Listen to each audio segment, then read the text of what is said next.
Bueno, gracias a Olivia y Ryan, que acompañó con la guitarra antes, y dirigirnos a este momento. Este es un domingo especial porque nos visitan los hermanos misioneros, pero también porque estamos celebrando la Santa Cena, la Cena del Señor. Y solo un anuncio antes de comenzar. Al final de este culto vamos a reunirnos con los hermanos que van a ayudar en la escuela bíblica para niños esta semana. Así que todos los hermanos que van a ayudar en la escuela bíblica al final del culto en la oficina pastoral para encontrarnos allí y conversar con los hermanos misioneros para planificar un poco más sobre esta semana. Pueden abrir sus Biblias, hermanos, en Lucas el capítulo 20. Lucas el capítulo 20. Vamos a tratar de mantener esto breve, que es casi imposible siempre, cada vez que digo eso, pero tenemos la Santa Cena, así que debemos dejar algunos minutos para la celebración de este importante evento que celebramos cada mes. Y mientras llegan a Lucas 20, déjenme recordarles que nos encontramos en el clímax de este evangelio. El gran viaje de Jesús desde Galilea hasta Jerusalén ha terminado. Lo que era una expectativa, ahora es una realidad. No hay más espera.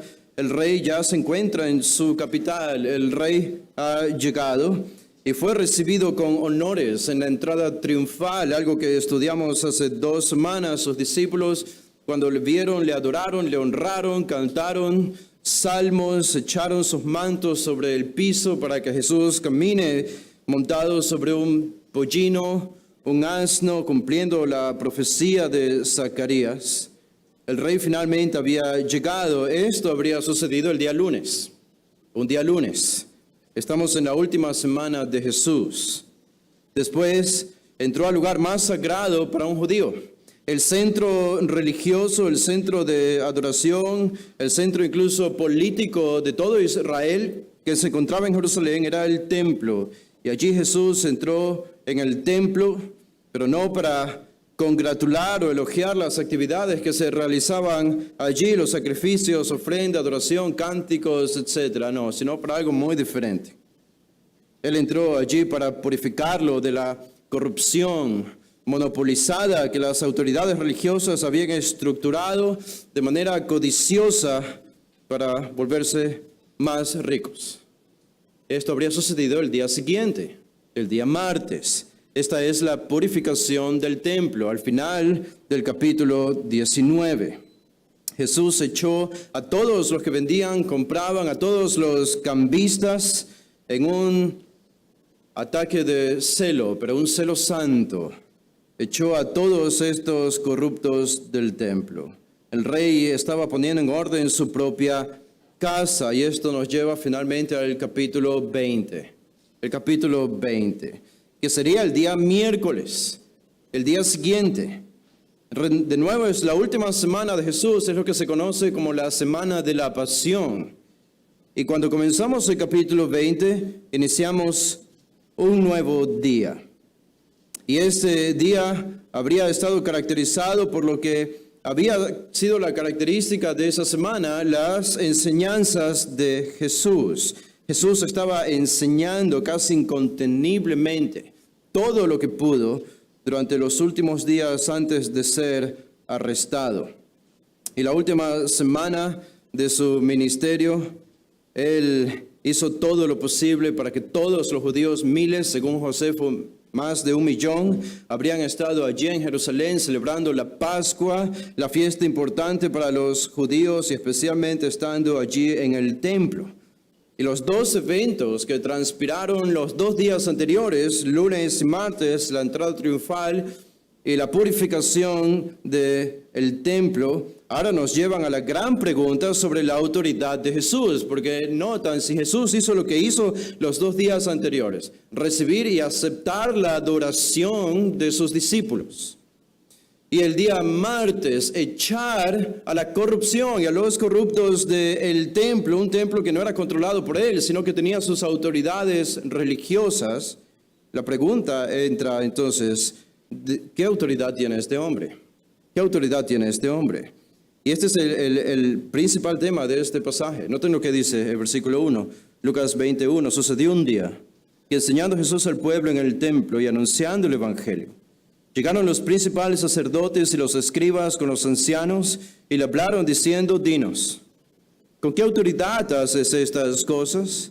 ¿O quién es el que te ha dado esta autoridad? Respondiendo Jesús les dijo: os haré yo también una pregunta.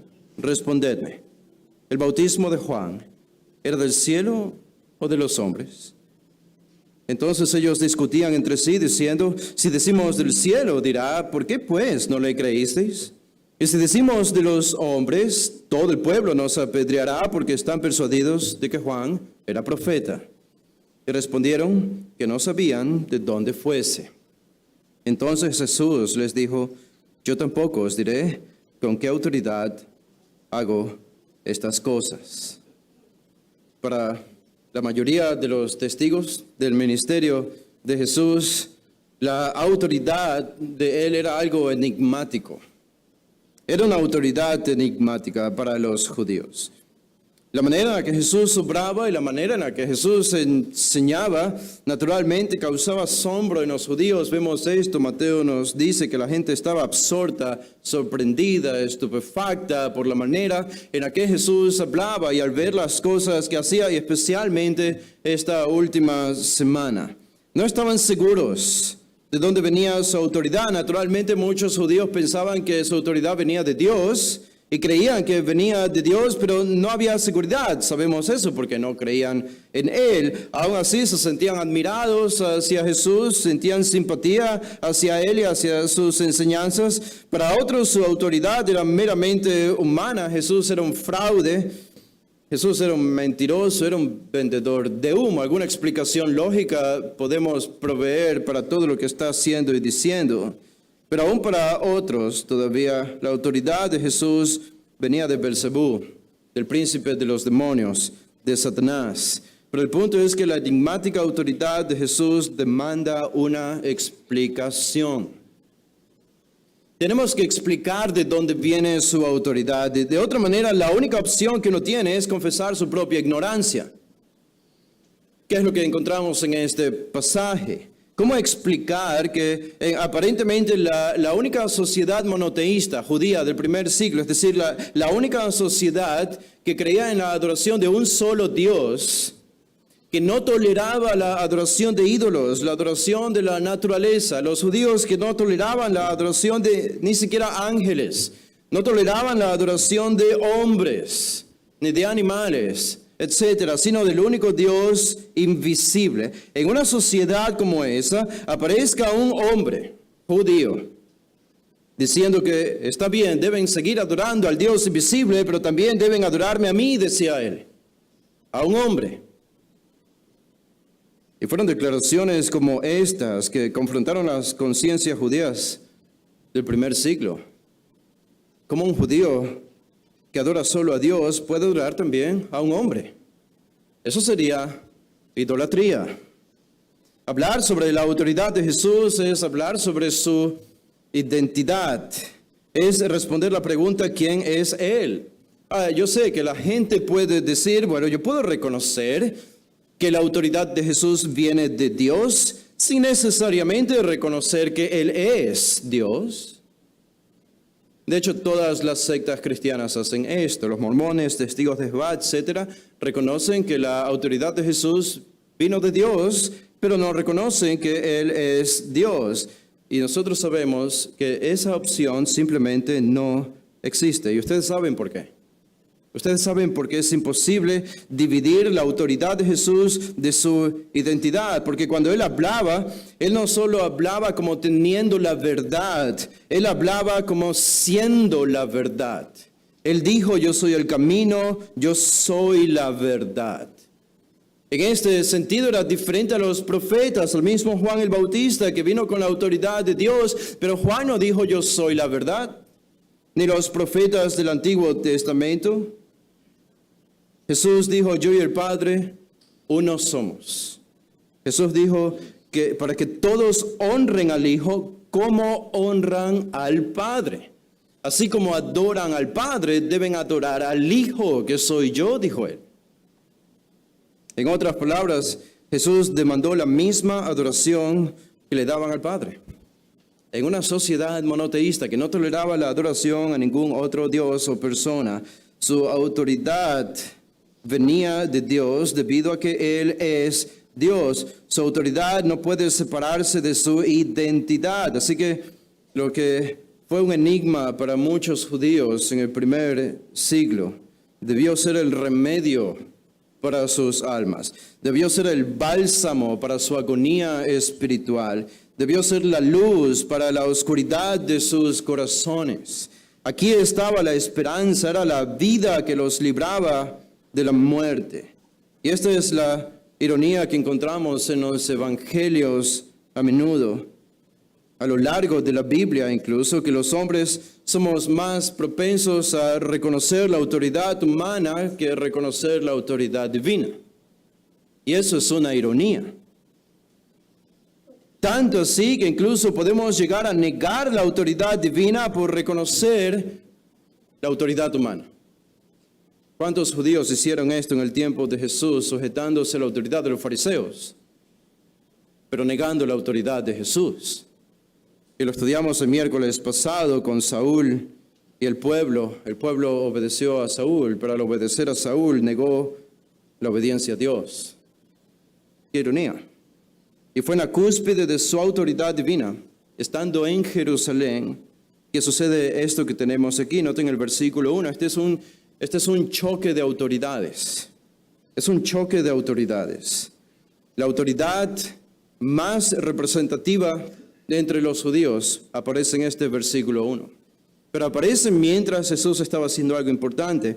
Dice versículo 1, sucedió un día, ese día habría sido el día miércoles, que enseñando Jesús al pueblo en el templo y anunciando el evangelio. Ahora, recuerden ustedes, este fue el ministerio de Jesús, enseñando y anunciando el evangelio. Son dos palabras diferentes. Enseñando es didasco, es instruir, es transmitir información, es comunicar las verdades del reino de Dios. Jesús estuvo enseñando desde el inicio de su ministerio. Ya habían sido 3 años que Él había llenado a toda Palestina de su enseñanza. Y ahora Jerusalén. Él está enseñando y Lucas repite esta palabra allí en el versículo 47, y enseñaba cada día en el templo, de nuevo en el versículo 1 del capítulo 20, y de nuevo más adelante en el capítulo 22 y 23, Jesús enseñaba en el templo. Ahora, recuerden dónde está Jesús enseñando, porque eso va a ser importante para entender este pasaje. De hecho, va a ser clave. Él está enseñando al pueblo, no a sus discípulos solamente, al pueblo. Eso es importante. ¿Y dónde? En el templo. En el templo.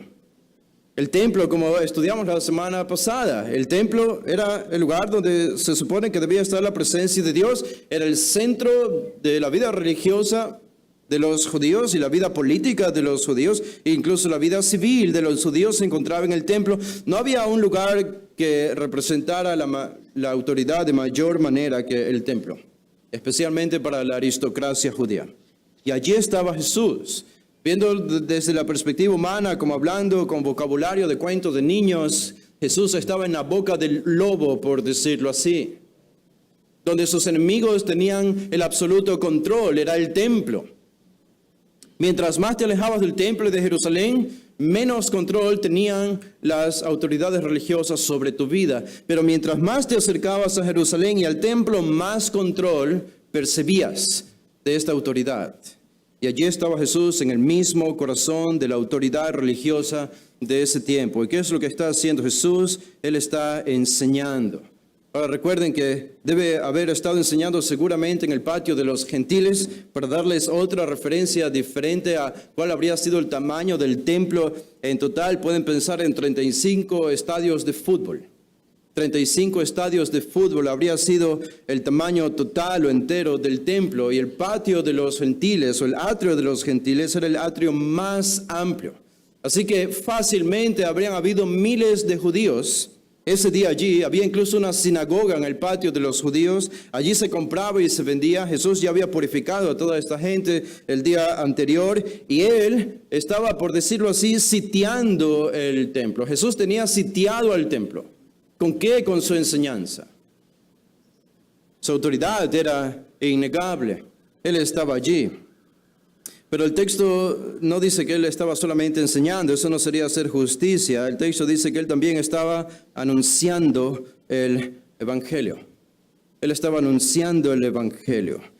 Enseñar es instruir. Él comunicaba las verdades de la confesión de pecados, de la necesidad de arrepentimiento, de la vida eterna, etc. Pero anunciar el Evangelio normalmente va acompañado de la palabra proclamar.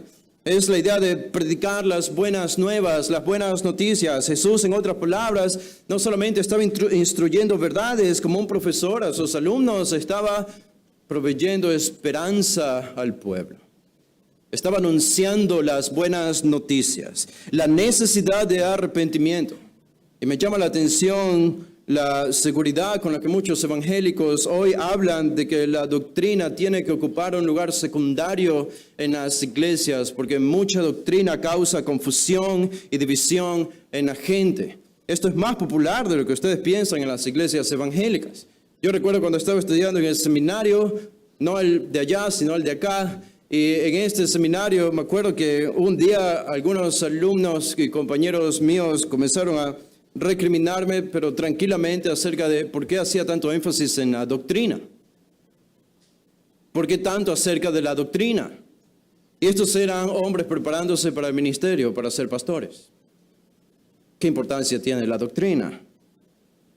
Qué paradoja, Jesús no le dio más importancia a nada en su ministerio, sino la enseñanza. ¿Qué significa doctrina? Significa enseñanza. Enseñar las verdades del reino de Dios. Y aquí está Jesús sitiando a toda Jerusalén y llenando toda Jerusalén con su enseñanza. De hecho, si les dirijo, yo les leo aquí lo que los propios judíos dijeron a Pilato en Lucas 23:5. Dijeron, pero ellos porfiaban diciendo, Jesús alborota al pueblo, enseñando por toda Judea, comenzando desde Galilea hasta aquí.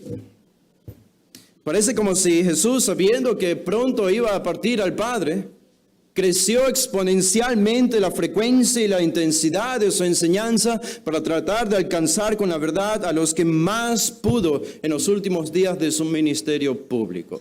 Y no podía elegir un mejor lugar que el templo y una mejor fecha que la Pascua. Más de 1 millón de judíos visitando esta ciudad. Imaginen esto. Y allí está Jesús llevando a cabo su ministerio y dando esperanza a las personas. Sin embargo, la segunda parte del versículo 1 llegan estos personajes. Dice, llegaron los principales sacerdotes y los escribas con los ancianos. Ahora, noten esa división tripartita o triple que hace Lucas de estos líderes. Eso nos dice algo interesante, porque no es con mucha frecuencia que aparecen estos tres nombres juntos. Aparecen de manera interesante cuando acusan a Jesús y lo van a llevar a la crucifixión en la última semana, pero antes aparecen, pero con muy poca frecuencia. ¿Qué significa esto? Estos son los miembros del Sanedrín, es lo más probable. Esta es la máxima autoridad judía, los principales sacerdotes. Eran hombres que venían de familias sacerdotales y tenían la autoridad sobre el templo.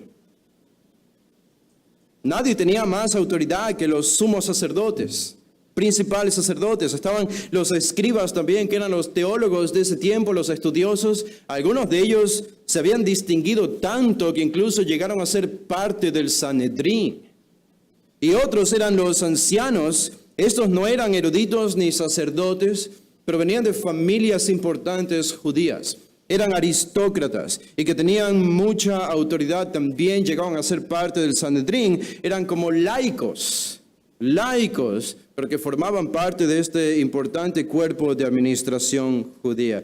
Así que aquí están ellos representados por estos tres nombres y vienen a Jesús. Esta es la autoridad de las autoridades entre los judíos. Así que por eso lo que tenemos aquí es una pugna entre autoridades. Una lucha, una pelea entre autoridades. La máxima autoridad de la religión judía representada aquí con Jesús.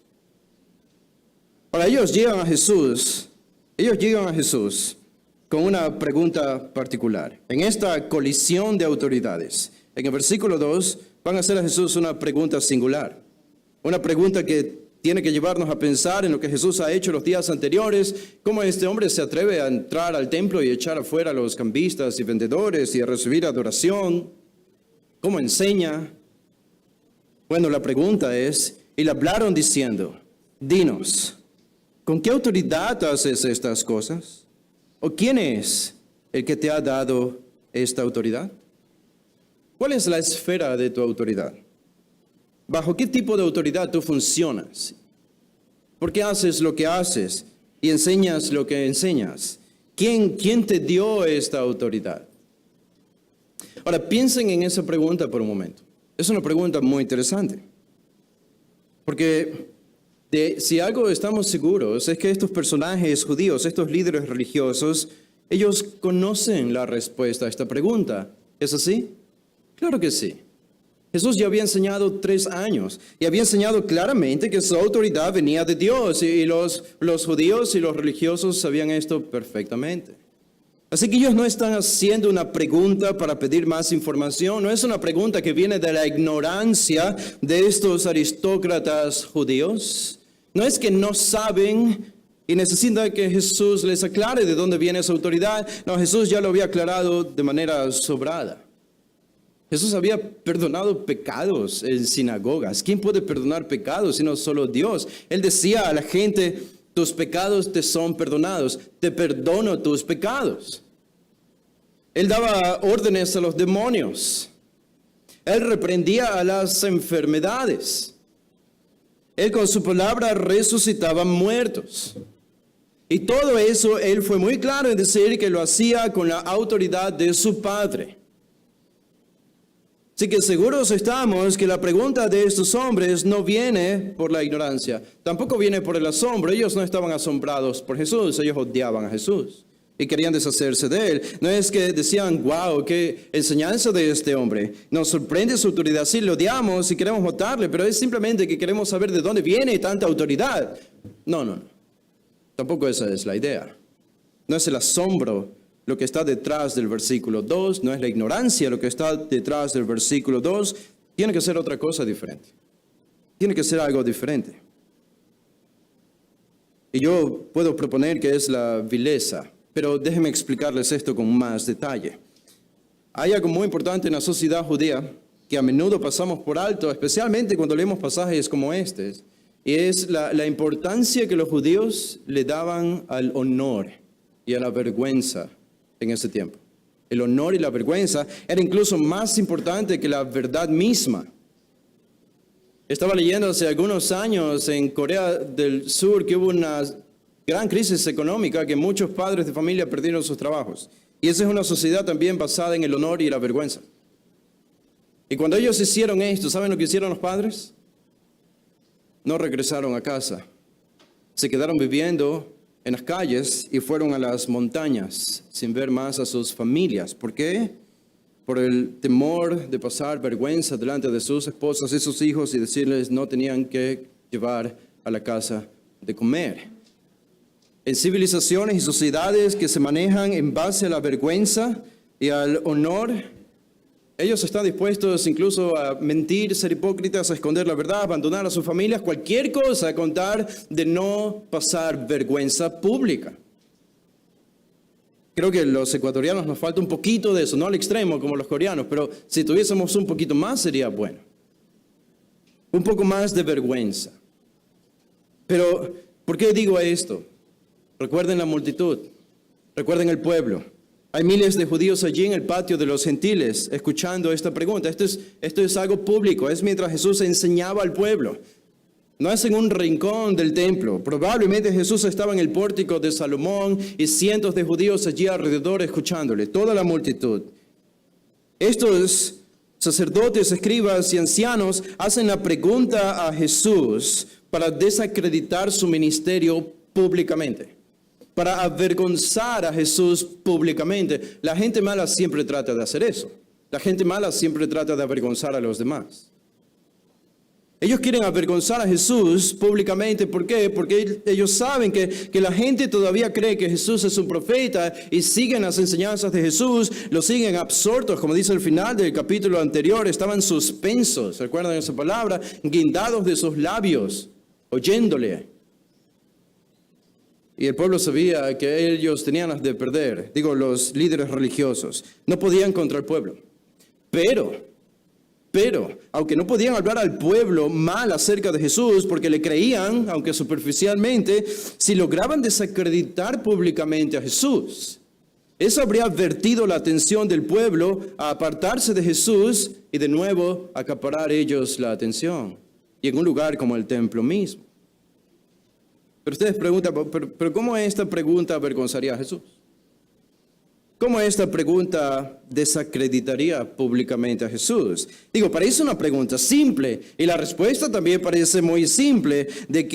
¿Con qué autoridad haces esto? ¿Quién es el que te ha dado esta autoridad? La respuesta parece muy simple. Bueno, Jesús dice, mi respuesta es la autoridad, mi autoridad viene de Dios, el Padre. Digo, ya lo he dicho 3 años antes.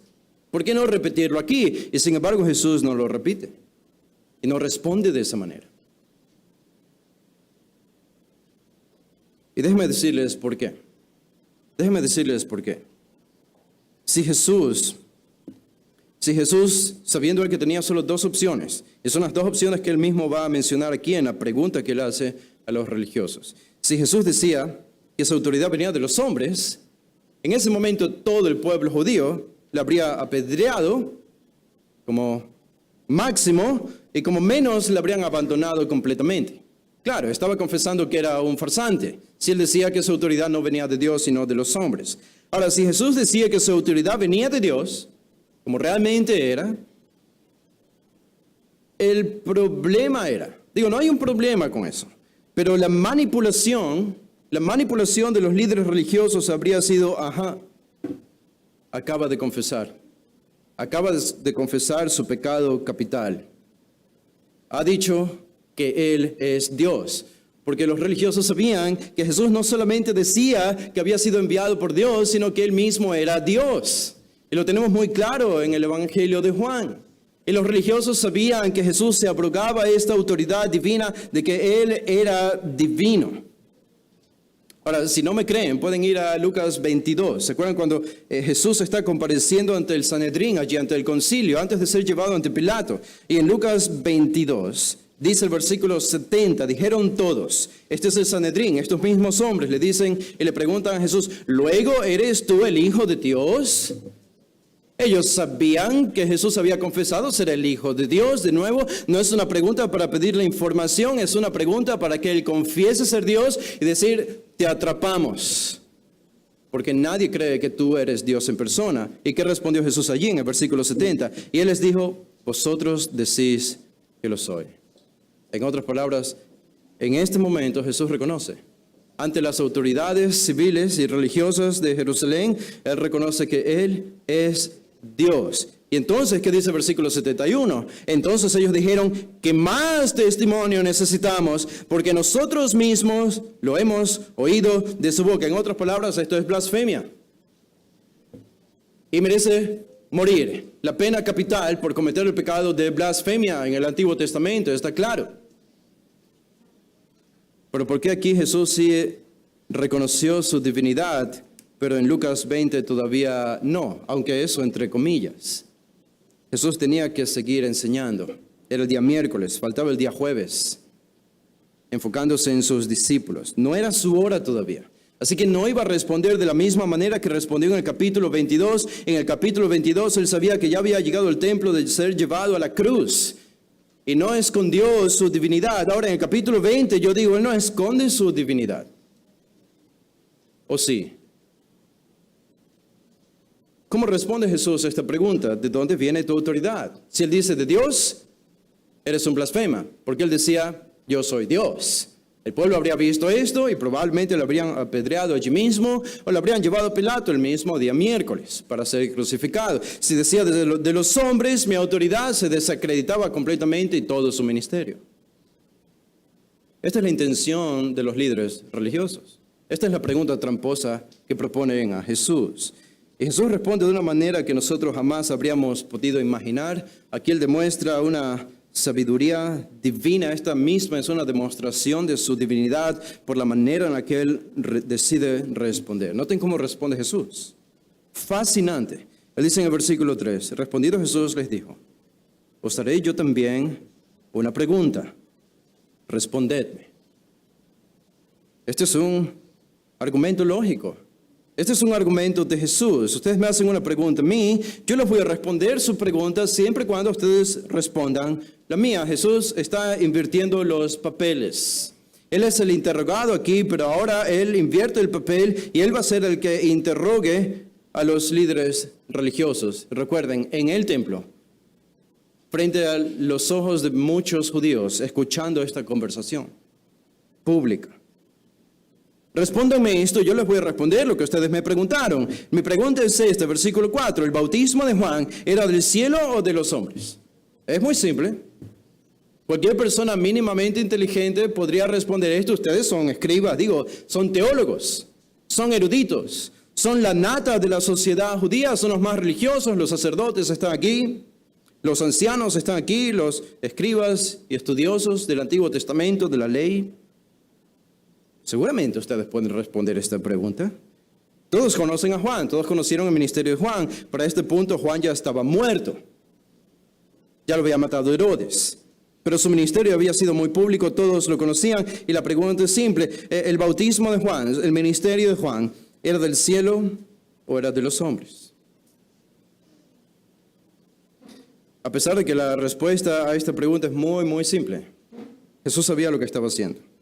La pregunta tramposa que le compusieron a él la revierte y él compone una pregunta tramposa para ellos. Y yo creo que en esta pregunta que hace Jesús está la misma confesión y respuesta a la pregunta que los religiosos le habían hecho a él acerca de su propia autoridad. ¿De qué manera? Déjenme explicarles esto.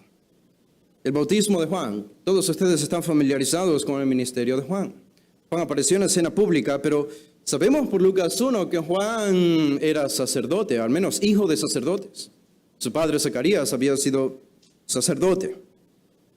Pero siendo un sacerdote, extrañamente para el pueblo judío, Juan, en lugar de servir en el templo, aunque sea como uno de los sacerdotes que rotaban para servir una vez al año en el templo, como su padre Zacarías, Juan nunca lo vemos en el templo, sirviendo como un sacerdote, a pesar de que venía de familia sacerdotal.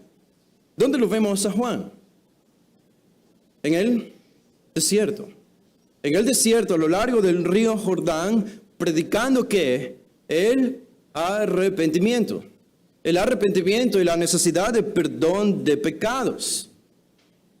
Es como que Juan, con su propio ministerio, representó un repudio contra lo que se hacía en el templo y contra los sacerdotes de su tiempo, al menos la aristocracia judía. Siendo sacerdote, nunca sirvió en el templo, sino en el desierto. Y no solo eso. ¿Cómo recibías el perdón de pecados en la sociedad judía, estando el templo todavía vivo y los sacrificios de animales? ¿Cómo recibías pecados según el Antiguo Testamento? Bueno, tenías que ir al templo, llevar tu animal, sacrificado por el sacerdote, confesabas tu pecado y recibías el perdón. ¿Pero se dan cuenta de lo que Juan estaba haciendo? Él decía, arrepiéntanse, confiesen sus pecados y serán perdonados. Y esto lo hacía fuera del templo, sin la necesidad de animales ni de sacrificios, en un tiempo cuando todo eso estaba todavía vigente. Era muy notorio para todos que Juan estaba repudiando todo lo que se hacía en el templo y lo que los líderes del templo hacían con él, estos personajes que están delante de Jesús. Así que Juan no era un personaje aceptable para los líderes religiosos. De hecho, ellos odiaban a Juan. Habrían agradecido a Herodes, pienso yo, es una conjetura por haberle cortado la cabeza. Juan era una piedra en el zapato para los líderes religiosos judíos. No lo querían y no quisieron su ministerio. No se sometieron a él. Pero algo más enseñó Juan. Ese no fue todo su mensaje, no fue solo el reino de Dios, el perdón de pecados, la confesión, el arrepentimiento. ¿Se acuerdan? ¿Para qué vino Juan? ¿Y para qué fue enviado? Como dice Isaías, para preparar el camino. Para preparar el camino para la venida de ¿quién? Para la venida de el Mesías. Le llamamos por eso el precursor del Mesías, a Juan el Bautista. Y Juan el Bautista recibió este tipo de preguntas y él mismo respondió a estas preguntas acerca de su identidad. Y él mismo dijo, yo la verdad os bautizo en agua, pero viene uno más poderoso que yo, de quien no soy digno de desatar la correa de su calzado. Él os bautizará en Espíritu Santo y fuego. Fue el mismo Juan que bautizó a Jesús. Fue el mismo Juan que cuando vio a Jesús dijo, he aquí el Cordero de Dios que quita el pecado del mundo. Y cuando los discípulos de Juan vinieron a él diciéndole, mire, ¿cómo se van tus discípulos tras Jesús y te abandonan? Vas quedando solo y Jesús va creciendo en popularidad. Jesús dijo, es necesario que él crezca, pero que yo mengüe.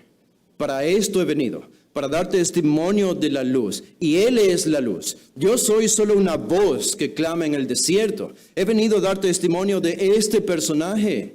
Él es el Mesías. A él deben seguir. Yo debo desaparecer.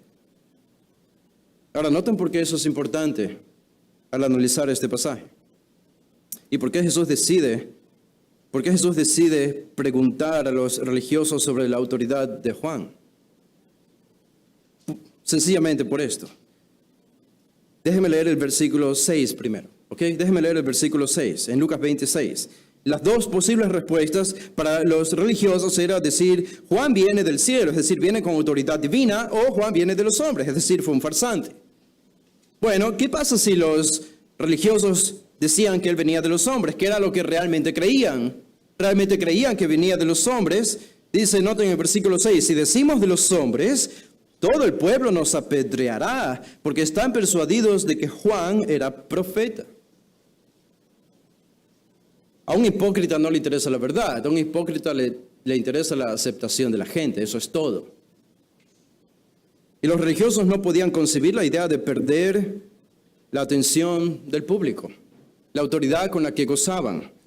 Si ellos decían la verdad, lo que creían acerca de Juan, el pueblo los iba a matar. Y esto no es una exageración, en Deuteronomio se debía matar, lapidar a una persona que le decía falso profeta a alguien que era un verdadero profeta. Y el pueblo creía que Juan el Bautista había sido un profeta de Dios. Así que ellos no van a hacer esto. No van a perder la atención y la acreditación del público. La otra opción era, si son hipócritas y son mentirosos, ellos pudieron haber dicho, bueno, creemos que Juan vino de Dios. Después de todo, Juan ya está muerto, así que no va a hacer nada, no vamos a perder nada. Pero hay un problema con eso. Ellos encuentran que sí hay un problema con reconocer que Juan vino de Dios. Noten el versículo 5. Entonces ellos discutían entre sí. Esa palabra discutían aparece solo aquí en el Nuevo Testamento. Es la idea de argumentos lógicos que intercambiaban entre ellos. Diciendo, si decimos del cielo, dirá, ¿por qué pues no le creísteis? Muy bien. Ustedes dicen, si ellos reconocían que Juan venía de Dios, Jesús les iba a decir por qué no le creyeron. Bueno, pero ¿qué hay de malo en eso? Ellos pudieron haber confesado creerle a Juan, creer su mensaje y seguir con su autoridad y permanecer y ganarse la audiencia que estaba oyéndole en ese momento. Al menos eso es lo que la gente quería escuchar, que el bautismo de Juan venía de Dios. Pero ellos encuentran un escollo en este tipo de respuesta también. Y no es solamente porque Jesús les habría dicho, ¿por qué no le creyeron? Es decir, ¿por qué no se arrepintieron? ¿Por qué no confesaron sus pecados? Etcétera, etcétera. No es solo eso. Recuerden el mensaje de Juan. He aquí el Cordero de Dios que quita el pecado del mundo. ¿Qué enseñó Juan? Que Jesús es el Mesías. Si ellos reconocían que Juan venía de Dios, tenían que creer a su mensaje. ¿Y cuál fue su mensaje? Este hombre al que ustedes están interrogando es Dios. Es el Mesías prometido del Antiguo Testamento. Y ustedes se dan cuenta de la magnífica sabiduría de Dios, como en esta simple pregunta.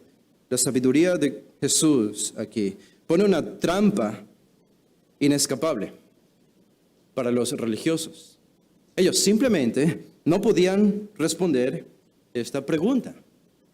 Era del cielo de los hombres, ninguna de las dos. Decir de los hombres, el pueblo los mataba. Decir del cielo, se habrían forzado a creer en Jesús como el Mesías y como el Hijo de Dios. Jesús completamente revierte los papeles. Y recuerden, el honor Ellos no querían perder el honor. La multitud estaba observándoles. Y observen lo que sucede en el versículo 7. ¿Cuál fue su respuesta al final? Bueno, la única respuesta. Si no aceptas la autoridad, si no aceptas a Jesús con todo lo que Él hizo y dijo, solo te queda una opción, es confesar tu ignorancia. Dice el versículo 7, y respondieron que no sabían de dónde fuese. Qué ignorantes. Qué vergüenza. Esto debió haber sido causa de vergüenza pública y estoy seguro que fue una de las razones por las que más quisieron matarle. Por eso en el pasaje siguiente, después de la parábola, ellos están resueltos a asesinar a Jesús de cualquier manera posible. Tuvieron que experimentar la vergüenza pública de no saber responder una pregunta muy simple. El bautismo de Juan era del cielo o de los hombres. Una prostituta, un publicano, un mendigo, con la mínima capacidad intelectual, pero con la suficiente fe, habría podido responder diciendo, Juan vino del cielo. Pero ellos no pudieron. ¿Qué reconocimiento de ignorancia? No sabían de dónde fuese. Escribas, eruditos, sacerdotes, ancianos en el templo, los más preparados de todos los judíos, y no pueden responder esta pregunta. Qué vergüenza, qué indignación para ellos. La victoria fue total de Jesús en este debate. Completa victoria de Jesús. Y noten lo que aparece en el versículo 8, sorprendente, las últimas palabras de Jesús. Entonces Jesús les dijo, yo tampoco os diré con qué autoridad hago estas cosas. Digo, ustedes han reconocido ser ignorantes. Ustedes han reconocido su propia ignorancia espiritual. Ni siquiera pueden responder la pregunta sobre la autoridad de Juan. ¿Acaso esperan entender cuando yo les hable sobre mi autoridad? Es algo triste. La mera pregunta del versículo 2 fue una pregunta insolente. Este es el dueño del universo y lo había demostrado. ¿Y osan hacerle la pregunta, ¿con qué autoridad haces estas cosas?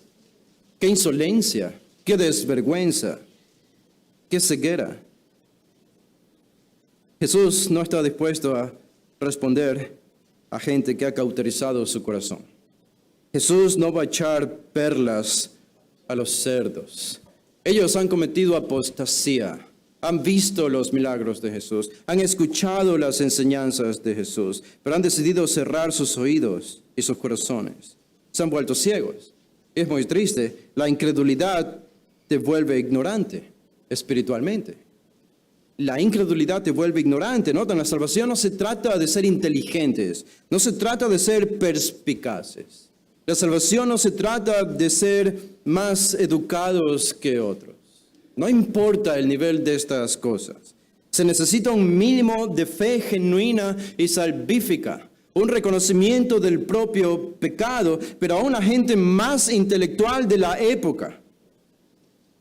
Sin fe, lo único que puede salir de su boca no es más que pura ignorancia espiritual. Y Jesús decide no responder. Y este mismo acto del versículo 8 es un acto de juicio.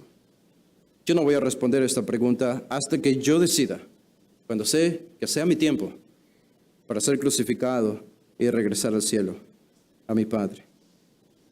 Vamos a hacer una oración para terminar. Padre, te damos gracias, Señor, por este pasaje.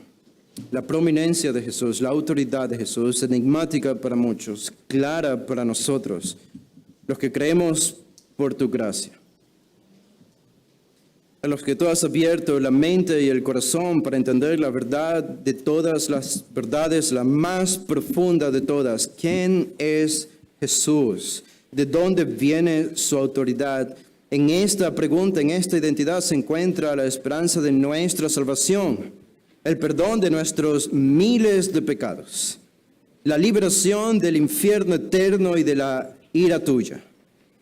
¿Quién es Jesús y qué vamos a hacer con Él? Aún los más religiosos, la nata religiosa judía, no pudo soportar esta pregunta, ni supo cómo responder. Pero tú, como dices en 1 Corintios, no somos muchos sabios ni muchos nobles, ni muchos educados, sino que lo necio del mundo escogió Dios para avergonzar a lo fuerte. Esos somos nosotros, los que estamos aquí. Y aquí ahora para celebrar la Santa Cena en honor a este hombre, a Jesús, lo hacemos con total reverencia. Amén.